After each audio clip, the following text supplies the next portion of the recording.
Samantala, ilang insidente po ng pagkahimatay na itala sa palarong pambansa. Ito'y marahil sa init na rin ng panahon. Si Glenn Huego. Glenn.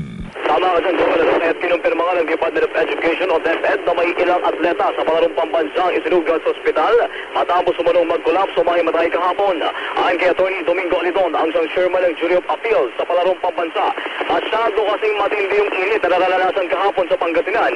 Kaya't may ilang atleta sa iba't ibang sports events ang bumigay ang katawan.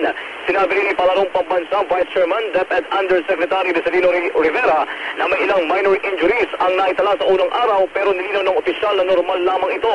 Kauli nito itiniyak ni Undersecretary Rivera na naka-alerto ang medical team ng Pangasinan Provincial Government na siyang host ngayon ng palarong pangbansa. Ang inyong kapuso, Glenn Huego ng GMA nag-uusap Super Balita sa Umaga. Nationwide. 7:39. Double B sa News TV.